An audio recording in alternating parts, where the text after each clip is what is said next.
Good morning. It is another beautiful Oklahoma sunrise out here at my favorite place on earth. So, I'm going to continue our book by Cesar Millan, Be the Pack Leader. Oh, goodness.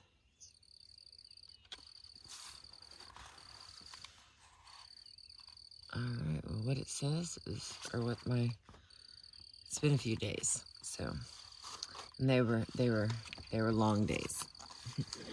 So, alrighty. Says we're going to continue here on page 95. We'll find out later if that's where we really were. Harnesses. Oh, what was the name of this one? This was like all the right tools or something. This is pretty much a chapter about tools. The best tool in the world.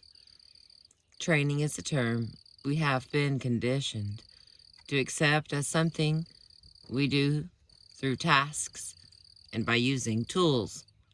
This is true. But sometimes the tools we use, we cannot see, taste, hear, smell, or physically touch. Brandon Carpenter, a horse trainer.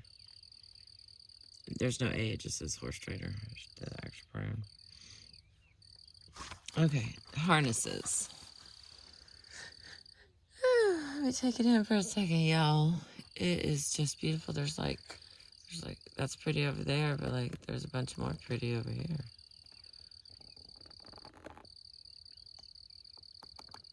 It's all purple and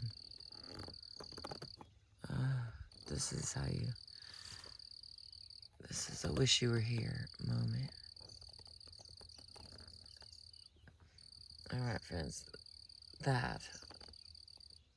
it looks clear.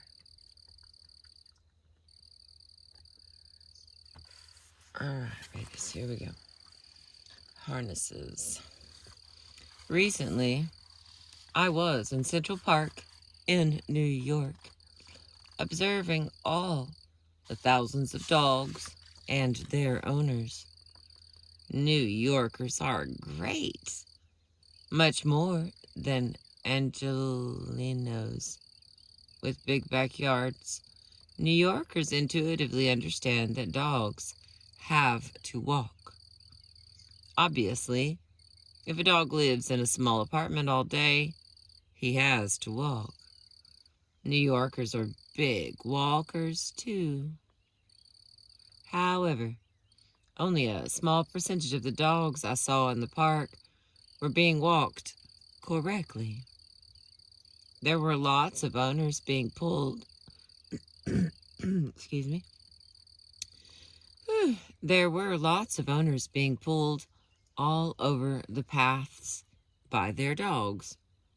I also noticed that dogs with harnesses seemed to be very popular. When it comes to the harness, we need to remember that harnesses were invented for the purpose of tracking and/or for pulling. They were not created for the purpose of controlling a dog. Huskies used the harness before any other breed for pulling sleds over snow in cold climates.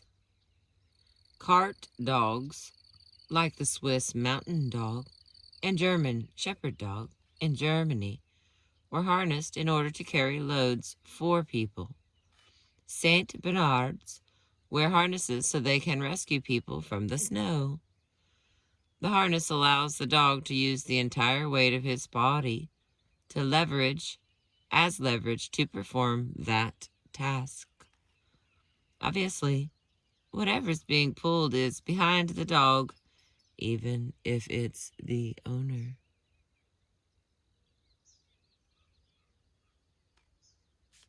In tracking, the harness allows the dog's nose to have full contact with the ground.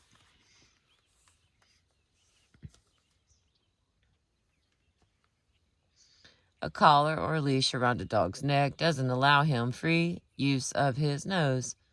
which is essential in order to track. In my experience, people who don't know how to use the leash or collar properly may hear their dog coughing and fear the dog is choking. Some dogs do have softer and more sensitive throats than others, or medical conditions, or simply have not been correctly conditioned to accept the leash. Many owners of such dogs choose harnesses as their primary tool. This can be a wise choice if the proper walk etiquette is established, with the dog walking at the side of the owner. And there's something going on. Let's move this down just a little bit. Oh, that's pretty anyway. I think there's some fish getting frisky with it. Dun, dun, dun, dun, dun, dun, dun. Every so often, they give me a little splash. And if you know anything about spotting fish, by the time you see the splash, it's too late to spot the fish. It's like the third time, so I have a feeling they'll rotate back up. All right, now where was I? Okay. Many owners of such dogs choose harnesses as their primary tool. This can be a wise choice if the proper walk etiquette is established, with the dog walking at the side of the owner. An easygoing, happy-go-lucky dog without obedience problems does fine with a harness. The problem is, in many dogs, the harness can trigger a pulling reflex. From my observations, it seems as if some people actually like being pulled by their dogs. This may be fun, like water skiing, but it will never earn your dog's respect. Oh, bummer. I had two small dogs, and I would let the leash out as far as, those retractable leashes, and then I would pretend that they were kites. So I'm thinking that was probably also bad. Like, they kind of went different ways, and I pretended that I was flying, dog kites, I guess. I have quite an imagination. Okay, here we go. Last paragraph of the harnesses. I see a lot of people, especially men, at the beach with fighting type dogs in harnesses, pulling them along. It looks to me as if they want to announce to everyone, look at me. I must be tough because I have a tough dog. The dog becomes a macho status symbol, like a motorcycle or a Ferrari. I'd like to remind anyone who fits that description with your dog. Okay, whoa. I'd like to remind anyone who fits that description that your dog is a living, breathing being with needs of his own, not a shiny new piece of stereo equipment. Also, if your dog doesn't respect you, that's not very macho now, is it? Alrighty, the next one. No pull harness. And that is Pull, by the way. There are several different brands and styles of no-pull or anti-pull harnesses on the market. They are designed to be more humane and feel more natural on the animal's body.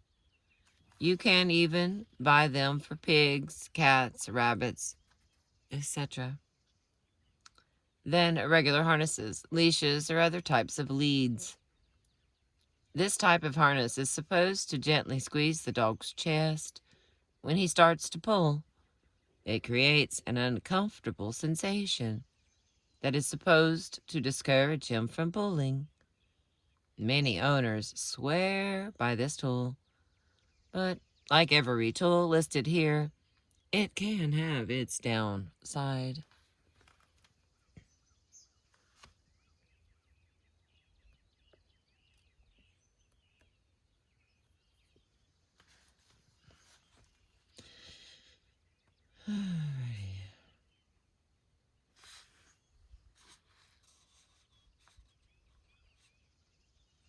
I saw a lot of dogs in Central Park wearing no pull harnesses that were having no problem pulling their owners. The dogs were just contorted into strange positions and pulling hard to one side. I would not recommend this tool for very high or high energy level dogs, though they do offer more control than a regular harness, especially for an average walk. They aren't ideal for an animal that you already have a hard time handling. All right, and the next one here on page 97, the Halti, Halti. Leading an animal by the head instead of the neck is not a new concept. People have been doing this for thousands of years. It is our primary way of managing horses, animals that are much larger and stronger than we are. The halti or head collar comes in several forms and has many names, including the gentle leader. Like any other tool, the halti works when it's used properly with the right energy, and it works best on dogs of a certain type, particularly long-nosed dogs. There are dog owners who swear by the halti and claim it is by far the best tool for controlling a dog. But in the wrong hands, it can be as ineffective as any other tool and sometimes uncomfortable for a dog. One positive aspect of a halti is if you are not strong enough to use a regular training collar on a hard-to-control dog, a halti can allow you more direct access to keep him from pulling you around. The halti is designed to fit around the face of a dog, positioned far down on the nose.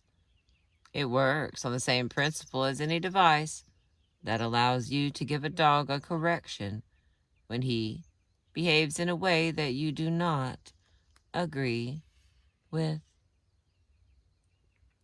When the dog pulls, the halti tightens around his mouth. When he relaxes, the halti automatically loosens. The cause and effect correction is intended to keep the dog in the position where the owner wants him to stay.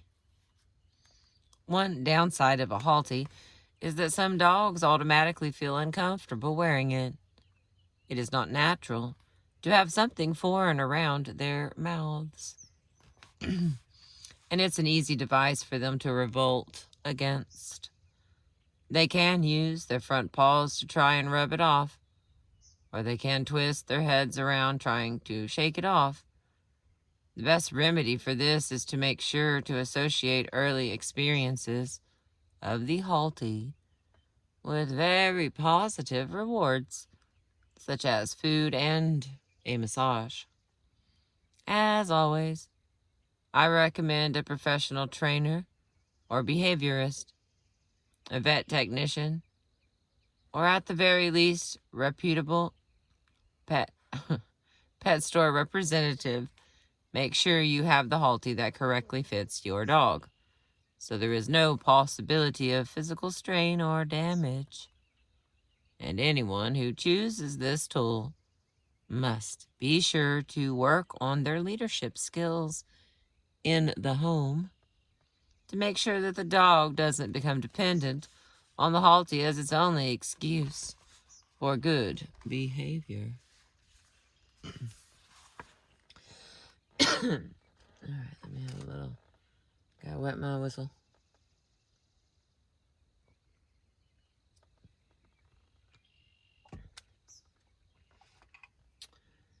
Woo. Okay, the next one is the muzzle.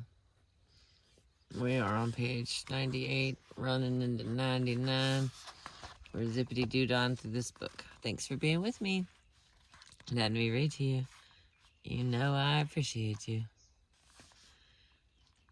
Wearing a muzzle is not a natural sensation for a dog. Unlike a halty, it totally blocks the dog from using his mouth and can be very uncomfortable at first. The muzzle was created specifically for prevention, to prevent a dog from biting another person or animal. I only advocate a muzzle as a temporary band-aid while working on a dog to achieve overall rehabilitation. If the only way you can go outside with your dog is to have him in a muzzle, then you probably have a bigger problem than just not having the right tool. Since a dog is naturally going to fight a muzzle, it is imperative to introduce it to him slowly and make it as pleasant as possible. I recommend you exercising a dog with a vigorous walk or run before introducing any new items such as a training tool to them. The dog should not be overheated or thirsty, just fully exercised and relaxed.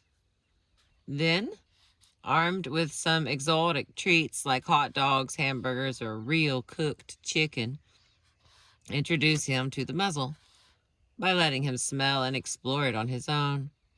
Then, reward him with food.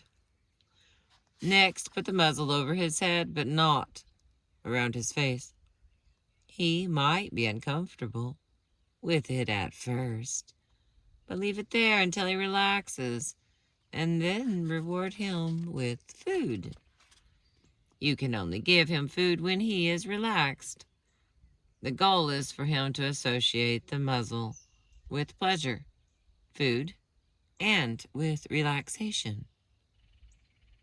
The next step is to put the food into the muzzle and work up to putting it over his face while you keep feeding.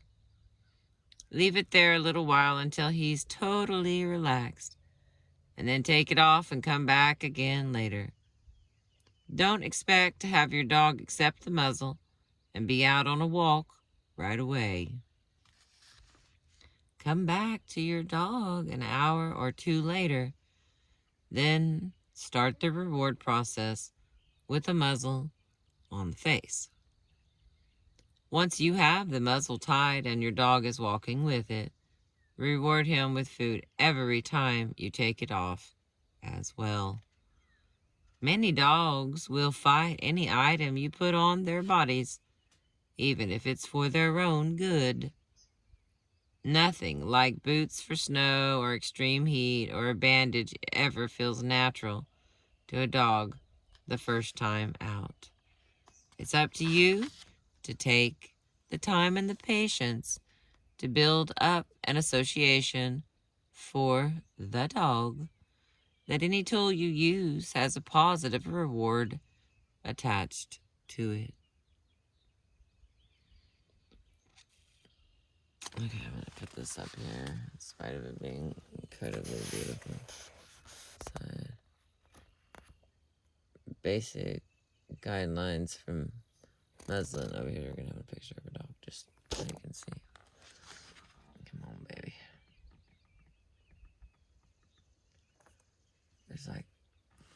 There's 3 more sides to the sky that are also quite beautiful right now, but I'm not going to move. All right. Basic guidelines for muzzling. First one, try to do it after exercise. Second one, begin when your dog's body is relaxed. Third, finish when your dog's mind is relaxed. Reward with experience and never rush the process. All right, this next category on page 100 is the prong collar. Excuse me, Lord. I took Claritin. I'm on our team, friends. I'm on Crystal Not Coughing on her videos team. And it may not seem like it. I am on the team. Okay, here we go. The prong collar. The prong collar, often known as its more negative name, the pinch collar. It is another tool that can be invaluable when used correctly, or potentially hurtful when used incorrectly. Kathleen and Nikki, in the example I gave earlier in this chapter, were ideal candidates for prong collar. A prong collar isn't necessary for a happy-go-lucky dog, a small, lightweight dog, under 30 pounds, or, most important, an uninformed handler.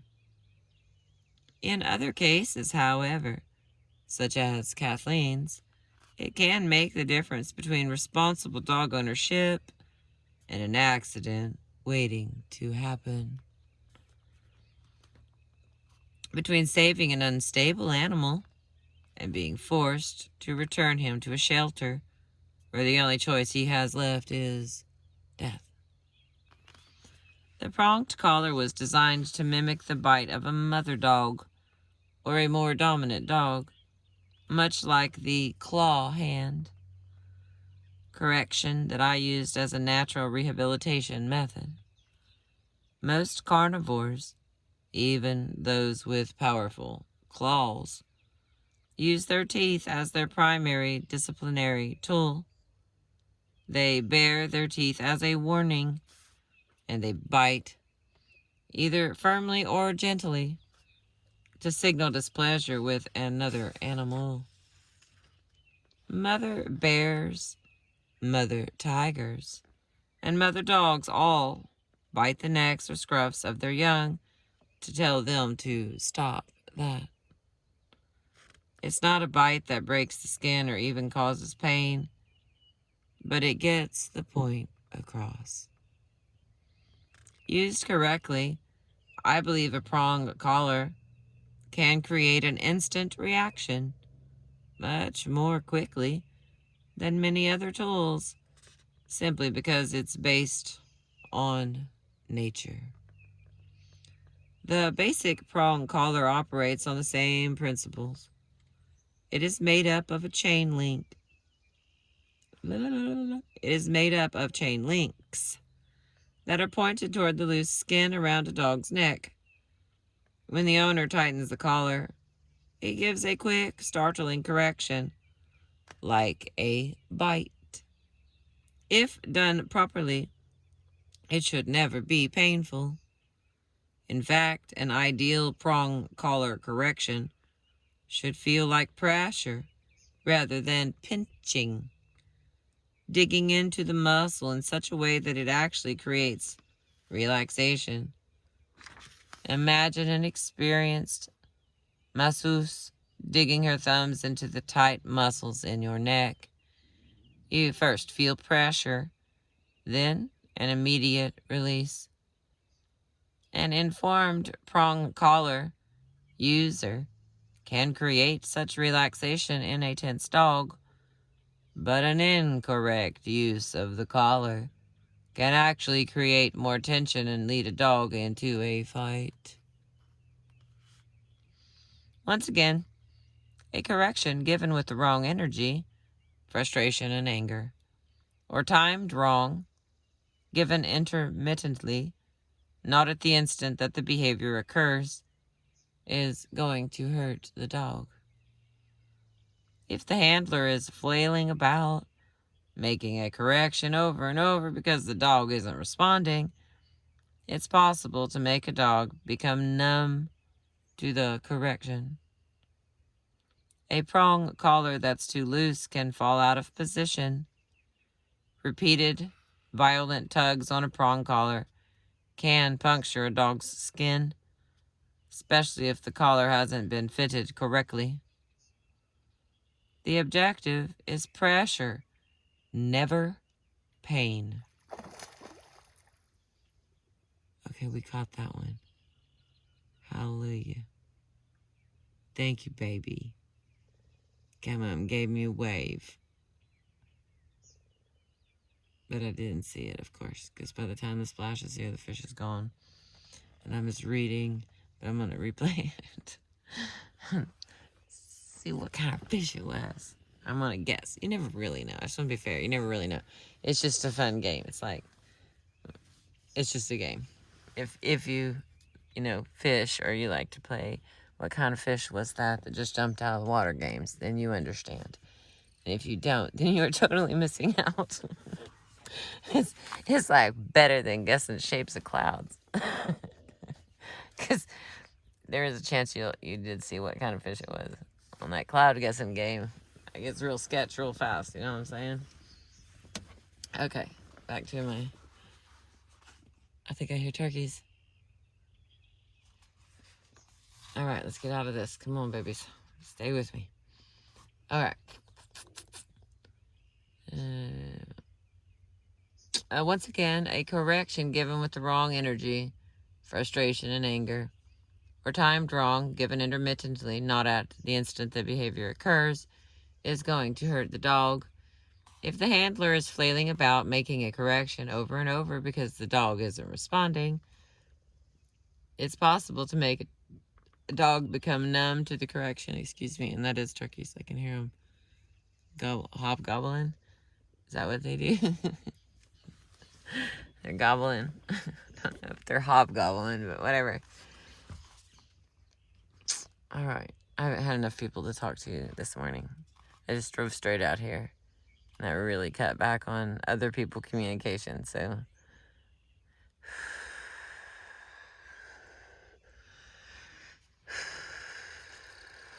Like I said, yesterday was a long day. I'm glad to be here. Glad to be reading to my friends. Okay. A prong collar that's too loose can fall out of position.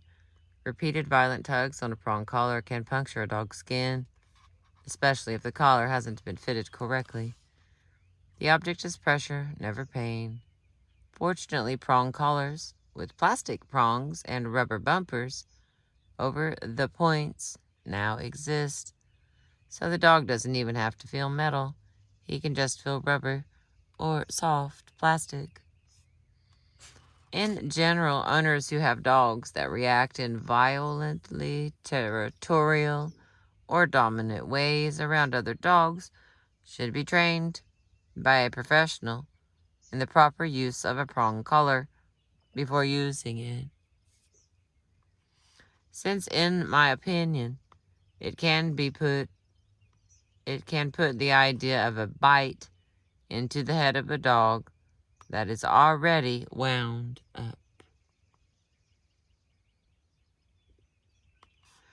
Like all tools, the ideal use of a prong collar is to further the relationship between human and dog to the extent that a dog learns to understand what behavior is and isn't accepted by the owner.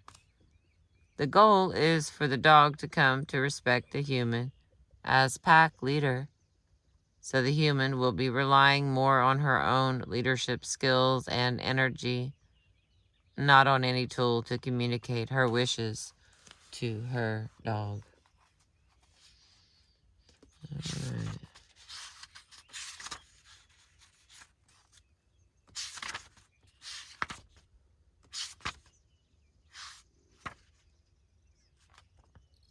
Yo, there's quite a bit more on these tools. All right, let me get another drink.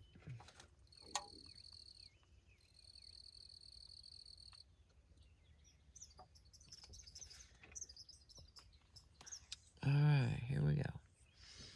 The electronic collar. Perhaps no behavioral tool invented by man has been vilified more than the e-collar, or as its opponent call it, the shock collar. I absolutely, positively agree with critics of this tool that used incorrectly or put in the wrong hands, it can not only traumatize your dog, but permanently damage the trust you desire to build with him. However, when used by a proper handler under proper circumstances, I believe that this tool can truly mean the difference between life and death for your pet. The e-collar was originally invented for hunting. The first patents for the e-collar concept can be traced back as far as 1935.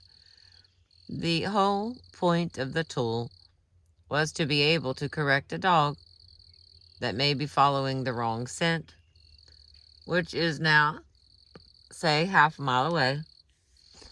How can you reach the dog and give him some signal that he is on the wrong track when you can't even see him?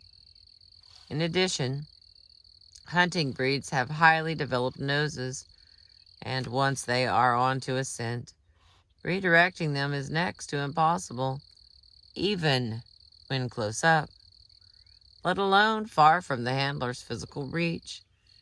In those cases, not only the hunt, but the dog itself can be at risk. He can get lost. He can get killed. The risks for a dog obsessively following the wrong trail are many. The e-collar solved that problem by being a remote control way to communicate with a dog and get him back on the right track. Many people unfamiliar with the correct use of this tool are also under the misconception that an electronic collar administers a pain to a dog. The myth is that a dog suffers when we imagine electroshock therapy may have been like what electroshock therapy may have been like in the early days of primitive mental hospitals. Wow, that's a beautiful 3 words, primitive mental hospitals. Okay, since these collars have been in use for several decades, the earliest models had no options for variation in length or intensity of stimulus an owner could send to a dog and were certainly far less considerate of the dog than the ones on the market today. But as technology has changed, so have our tools. The truth is, the grade of electrical current produced by reputable e-collars is more comparable to the kind of stimulation from a TENS unit that humans voluntarily use on themselves during physical therapy. My co-writer gets TENS intramuscle stimulation for 20 minutes twice a week when she goes to her chiropractor. She describes it as pins and needles type of feeling. Another thing to remember about the corrections administered by a reputable e-collar and an educated, responsible handler is the duration of the pulse. An effective correction should take only 1/40th of a second, or less time than it takes the average person to snap her fingers. As I have mentioned earlier in this chapter, effective corrections of any kind should always be this quick, because dogs live in the moment.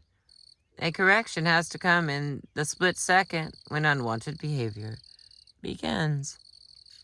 This is how the dog puts 2 and 2 together and becomes conditioned to the change in behavior. So, why, if an electronic collar is used correctly, do we witness a dog jump, startle, or even yip when a pulse is administered? It seems impossible to most onlookers that we are not somehow hurting the dog. Something that, of course, we all want to avoid at all costs. The answer comes from the very basic difference between human and animal: the ability to reason. Most humans learn about electricity at an early age. We hear the story of Ben Franklin flying his kite in a thunderstorm, and about Thomas Edison and his light bulb. We learned that we shouldn't put our fingers in light sockets and shouldn't use electronic appliances when we are in the bathtub. And know never to carry a metal umbrella in a lightning storm. In other words, we have knowledge about electricity causes and effects that our dogs do not.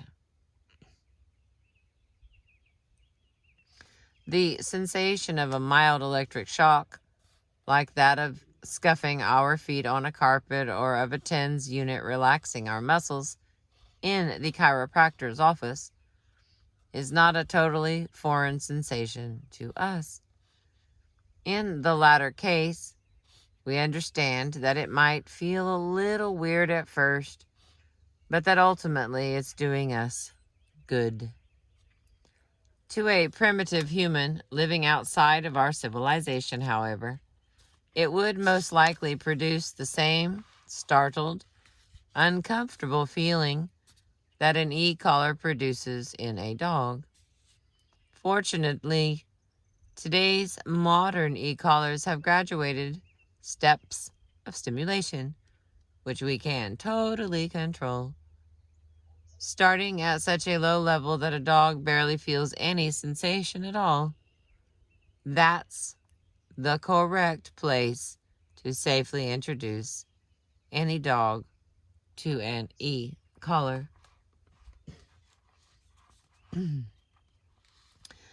Another important warning for those who choose the e-collar for appropriate situations is never let the control of the collar get into the wrong hands.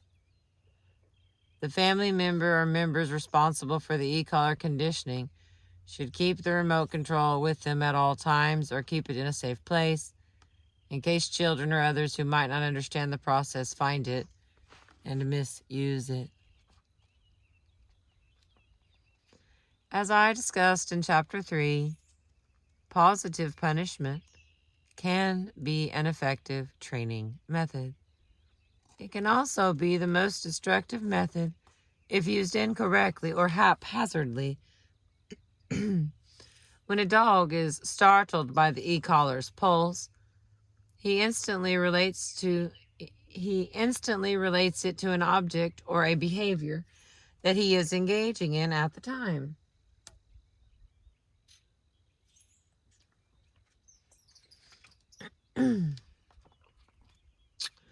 Improper use of an e-collar can damage the trust between you and your dog. Therefore, I recommend that anyone wishing to use this tool in behavioral modification consult with an experienced e-collar trainer who knows how to minimize punishment. I also believe that the e-collar is not a tool to be used on a dog for any long-term period of conditioning. When used correctly by an educated handler, it can save a dog's life.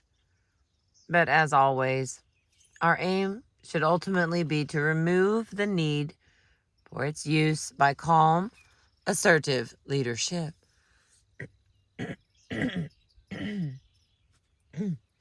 Excuse me. Alrighty. Now that was the end of that part. Now we get a story. Woo! Molly and the Combine. Alright, here we go. I'll give you an example from a recent case from the 3rd season of Dog Whisperer. Molly, a 1.5-year-old blue heeler from the Eggers farm in Omaha, Nebraska, was the perfect farm dog, except for one problem. She was obsessed with chasing tires, from the small tires on her owner, Mark Eggers' pickup truck, to the giant 7-foot-tall tires on the farm combine. By the time I came into her short life, Molly had progressed to sinking her teeth into moving tires and had thus far lost an eye and had her lower jaw pushed up into her upper. And still, Molly's obsession continued, overruling what should have been her natural common sense. Her owners, Mark and Leisha, were incredibly distressed. Molly had earned a deep place in their hearts and lives, yet they knew that it was only a matter of time before one day she would get her teeth caught on a tire and not make it through alive. When I visited the Eggers family farm, I learned that Mark and Leisha had tried an electronic collar on Molly the previous year. It had worked temporarily, but they had not followed through. The collar had been too large for Molly's neck, so the corrections she was receiving were not consistent. The owners also weren't consistent about having her wear it every day, and they didn't make sure she wore it 10 hours a day, which was what was needed. Then the planting and harvesting season had come, one after the other.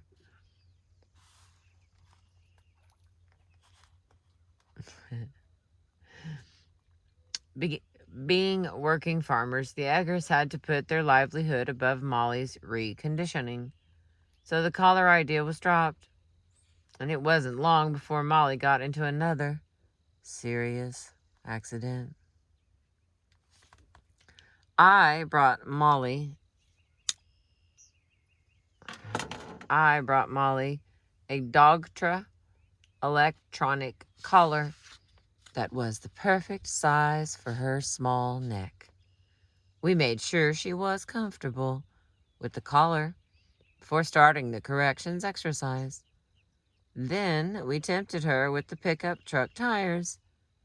As soon as Molly made a move toward the tires, I pressed the nick button at level 40 without missing a beat. Molly made a wide U-turn and tore away from the tires. Next, she approached the most dangerous item on the farm, the combine. I taught Mark and Leisha how to spot the split second when Molly began focusing on the tire and instructed them to press. Again, Molly darted away. No expression of pain or discomfort, just a fast movement away from the object she was already beginning to identify with the stimulus. This is the power of an e-collar used appropriately and correctly. By the end of the day, Mark and Leisha were only having to press the very lowest vibrate level to have Molly get the message. Before I left, I was able to drive past Molly in the combine while she lay peacefully off to the side. This was a first for her. I instructed the Eggers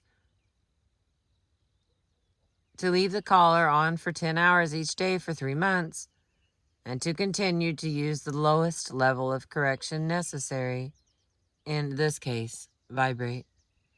When Molly began to obsess about tires, okay, that was all one sentence, hang on.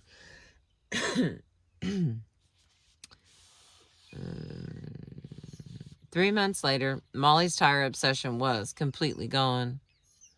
Hi, baby. There goes my eagle. Okay, not my eagle, R. And if I catch it just right, all of a sudden it just drops down and grabs the fish and it's like, heads back.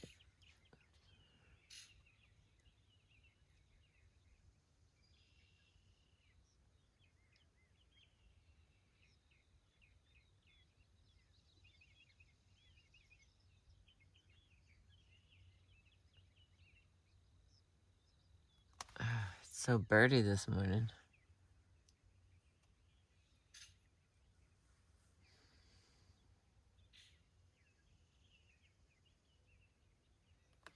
Okay, back to my story.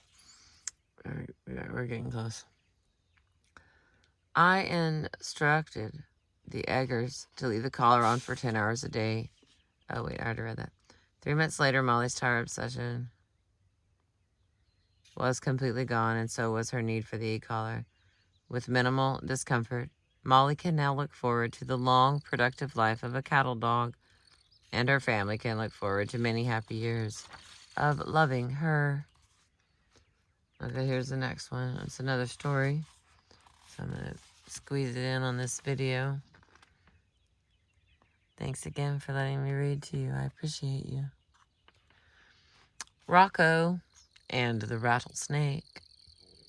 An e-collar can also be used for the very short periods of life or death negative conditioning.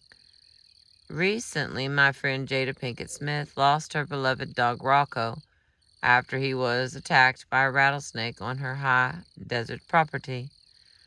UC Davis School of Veterinary Medicine estimates that 150,000 domestic animals are bitten by poisonous snakes every year. That statistic shocked me because the dogs I knew in Mexico all seemed to know instinctively to stay away from snakes and scorpions. Because I often take my pack up to walk on Jada's trails and in other parts of Southern California's snake country, I wanted to know if they too might be vulnerable to snake attacks. In an experiment at the center, I brought in a rattlesnake in a cage and exposed my pack to it. I was stunned to learn that if that snake had been in a cage, I would have lost at least 5 dogs in just a few minutes' time. That's because, being city dogs, most of the pack had lost their natural instincts to be cautious of snakes. Instead, they were curious.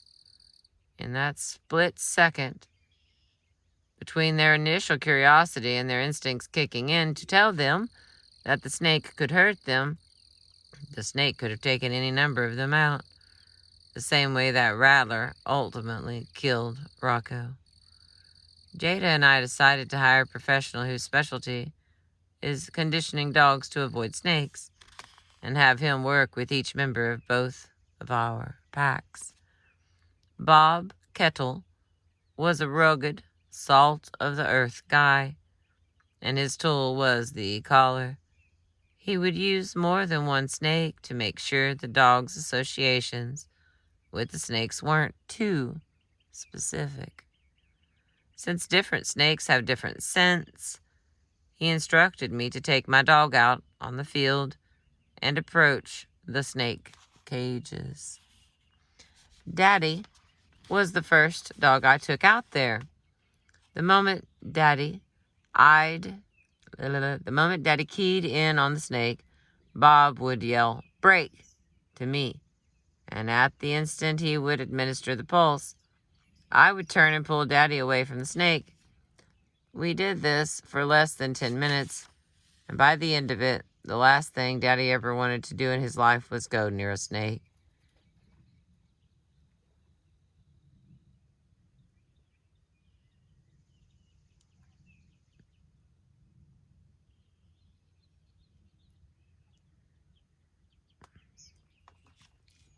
He passed the test with flying colors,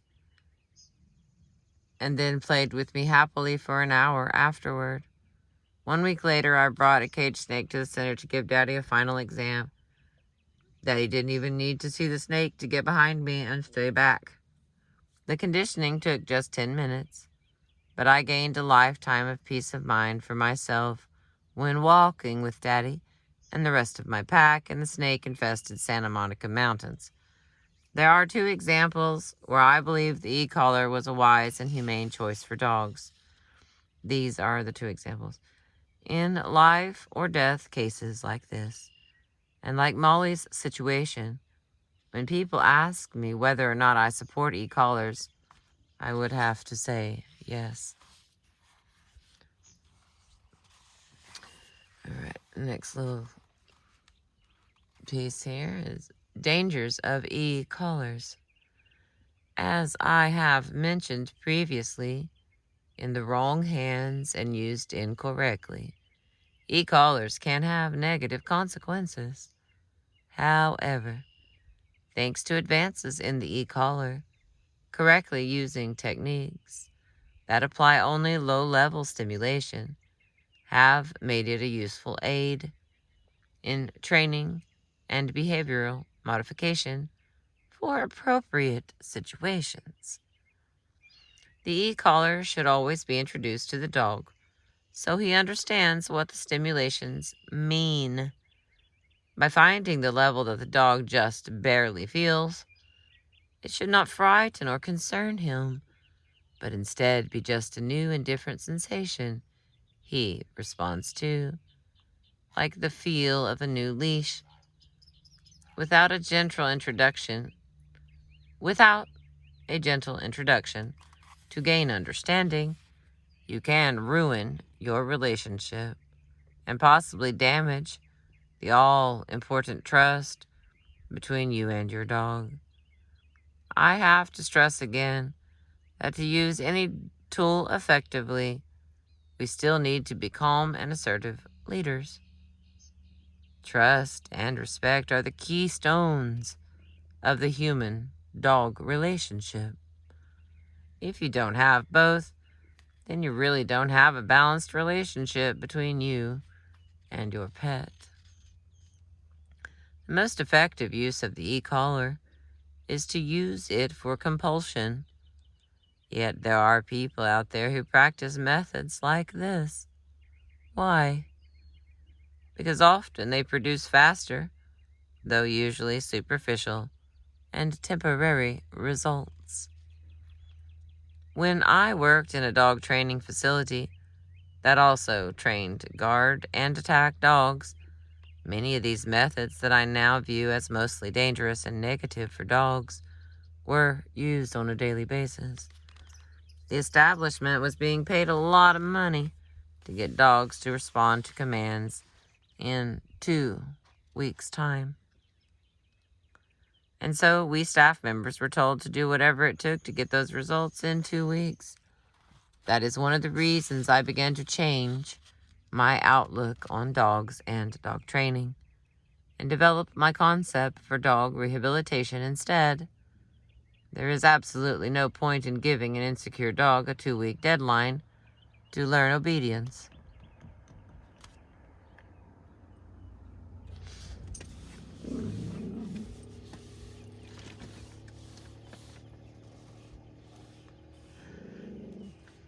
Nobody's bothering us, love.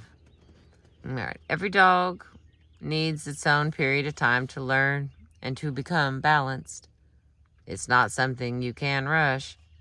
It is not something you can send your dog out to have done. As I have said before, dogs are not appliances. True obedience from a dog is something that requires patience and leadership and respect from the owner or handler. And though the electronic collar can often create fast results, again, unless the situation is a life and death one, it is a tool that is ripe for misuse and exploitation. Once again, if the energy behind an e-collar is angry, frustrated, or any other negative emotion, your chances of getting a good long-term results are close to zero. As always, I believe your choice of tool, your choice for anything that you do for the animals you have taken into your care, is a matter between you and your conscience, you and your spirituality, you and your relationship with whatever higher power you believe in. If an e-collar still seems like the wrong tool for you, then thankfully there are many other options available. Whether or not you choose an e-collar, I recommend you find a professional whose methods and philosophies feel right for you. Then get the correct, hands-on instruction before you attempt to influence your dog's behavior. Alright, we're getting close to an hour, which is where I try to stop us at these days. And unfortunately, there's 8 pages left. So I'm going to squeeze this in under an hour, this part, and then I'm going to have to continue on the next one, babies. I got plans today. Alright. We're on page 111, and the electronic bark collar. Another use for electronic collars is to prevent a dog from obsessively barking. And yes, it can work for this purpose. It's my general observation, however, that an obsessive barker is almost always a dog that has pent-up frustration, is behind walls a lot, and does not get enough exercise, specifically primal pack type walking, from its owner. Sometimes the owner wants to take the easy route, so when she leaves for work, she waits until she's outside the house and then activates the remote control to stop the dog when he barks from inside the house. The collar is wired to give a sensation every time the dog barks during the day, whether the owner is nearby or not. At one time, some bark collars could be activated by other sounds that weren't the dog's barking at all. It could be another dog barking outside, an echo inside the house, or even a reaction if the dog got too close to metal. Suddenly, the dog is not only being given the stimulation when it barks, but for a number of other inconsistent, unpredictable reasons. The dog can't make the cause and effect connection, which is what's crucial to any kind of conditioning. Dogs live in a very neat, clean cause and effect universe, and they naturally know that action equals reaction. Being given random, unpredictable punishments is just about the worst thing that can happen to a dog. This can result in a universally fearful dog, an anxious dog, a nervous dog, even on rare occasions an aggressive dog that may not have been aggressive before the irregular corrections began. Never use a bark collar that is based on a microphone alone. Fortunately, today's bark collars mostly use vibration sensors, only activated by the dog's bark. This type of collar cannot be set off by other noises. I still believe there are other more natural options to help a dog with a barking issue, but they will take a whole lot more time and intensive work from you, the owner. The first is, you guessed it, regular, vigorous walks next to you for an hour a day in your neighborhood. Alright. Only a few left. And then the next chapter is called Fulfilling Breed. A really companionable and indispensable dog is an accident of nature. You can't get it by breeding, and you can't buy it with money. I'm going to have a handful of tools left, and I'm going to roll into chapter 4 on the next video. But here's a little list of do's and don'ts of tools. So I'm going to put them up here so we can, take a pretend screenshot. Tie it to the crystal.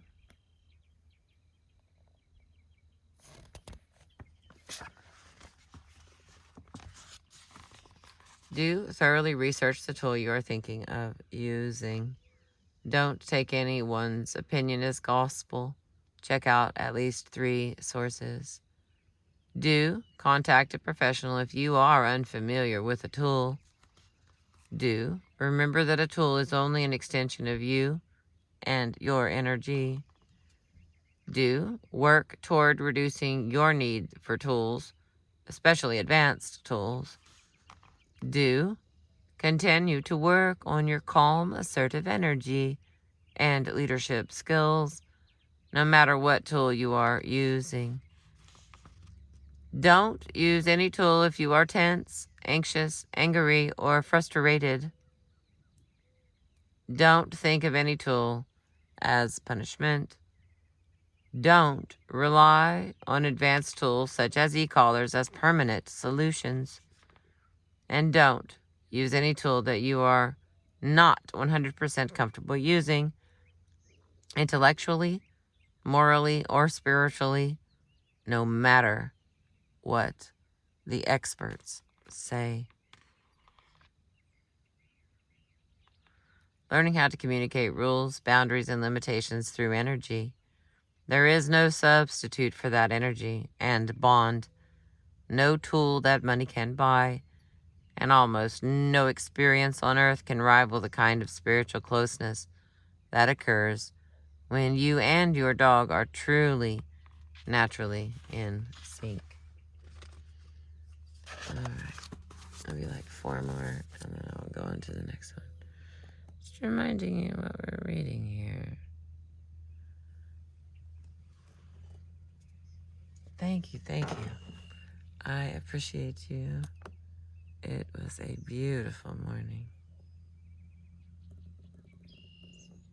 Oh, being crooked.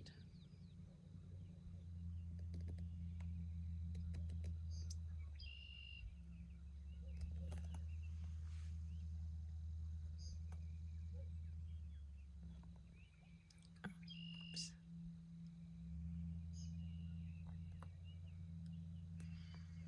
Have a beautiful day. Oh, yeah, remember to like, share, and subscribe. Pretty please.